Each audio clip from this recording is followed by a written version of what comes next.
flying witch. Definitely a good witch, just a good witch of the South. And I took this on the printer and blew it up. I think I used 150% on my printer, and that made 3 pages. You can see my result. It's bigger. It's quite a bit bigger. This, you have to blow this up to get it very big. Even in this one page, they put the broom on, a separate part of the drawing here at the bottom.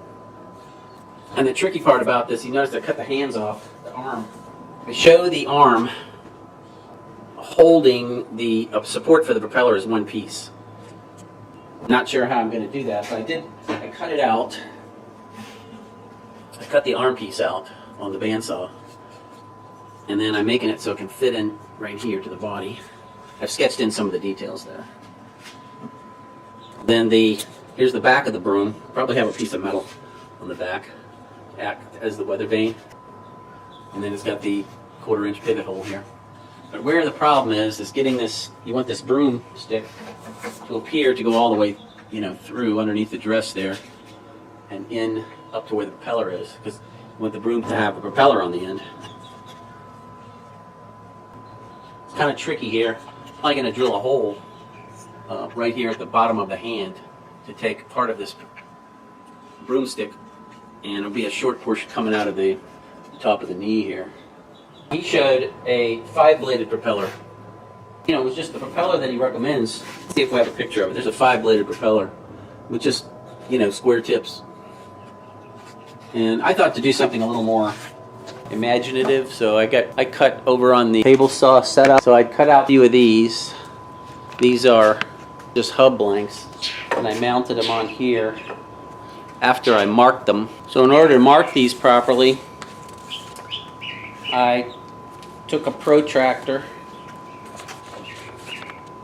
and you divide 360 by 6 and you get 6 blades of 60 degrees between each blade, 60 degrees. So you can just do 3 of those and just extend the line, and you've got a 6-blade or 6-blade hub. And I lay the hub on here and very carefully mark the edge on there, mark a line. Then I index that line to the line on the top of my miter gauge extension. You see that line? I'll show you how that turns out. This is what it results.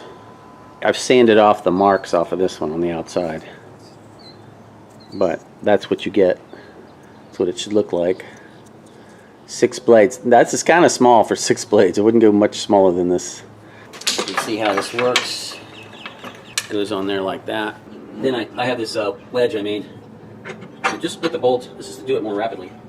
Put the bolt on the end, and then I wedge this in here. Let's see this. Use my push stick. And that holds it real tight. And then run it across the saw like that. I thought this, just with the squares, didn't look very spooky.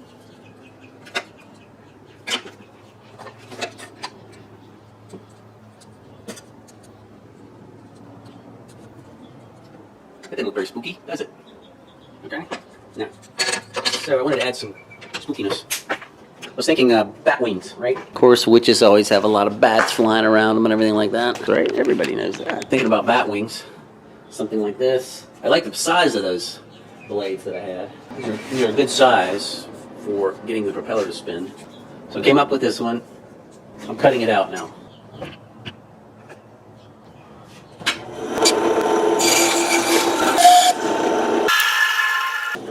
have to take and sand these up a little bit. Get them all even. We'll see what they look like.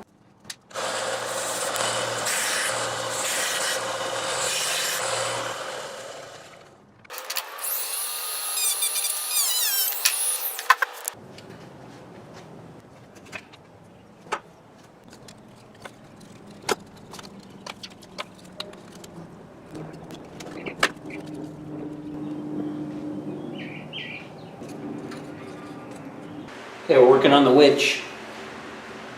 It's a little complicated here with the hands that hold the end of the broom, because that's the propeller parts. So when I went to drill it, it's split out. But I haven't figured out now. So the propeller is going to go on the front of the hands like this. And what I'm going to do now is just glue this in glue the broom in, front part of the broom, right there, and then get the hands in the right position.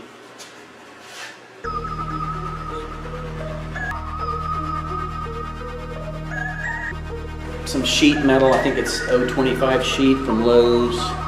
Use the aviation snips to just cut this out to look like the broom. This was the picture of the broom from the book. Cut a slot in here with the band saw.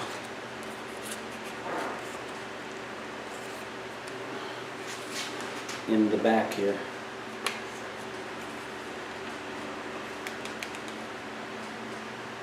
I would like to have this look like it's all one piece, so it's going to have, I drew a line across here, so it's going to have to tilt up a little bit. I'll put the glue on it, get it all lined up, put some clamps on it, let it dry.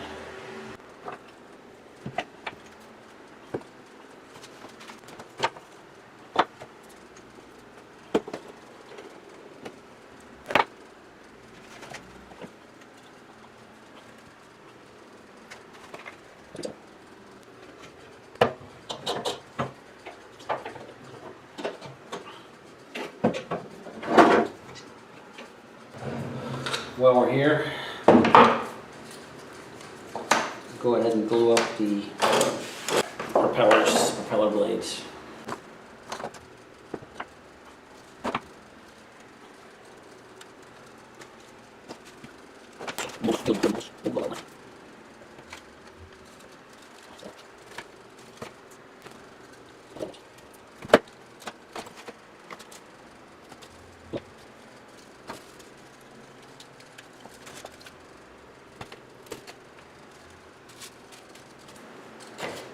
Okay, let's set that aside to dry. Okay, I've been working on the Wicked Witch of the South and came up with a propeller design.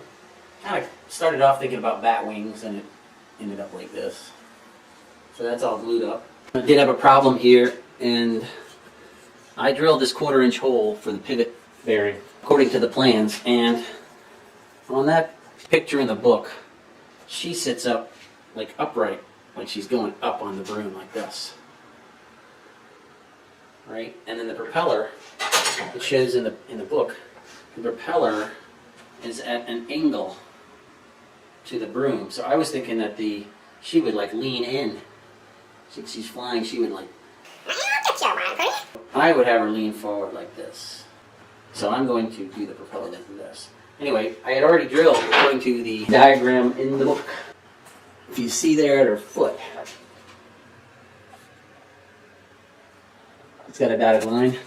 So I drew a dotted line on my pattern, and that gave her, I thought she had too high of an angle of attack. So I went to fill that back in and re-drill it. So I just took a piece, since it's a 1/4-inch hole, I just took a piece of 1/4-inch dowel, stuck it in there with some glue, cut it off with the X-Acto saw. Now the glue's dry. I can re-drill the hole.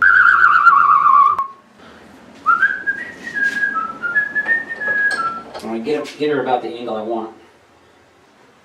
And then I'll come straight down on it.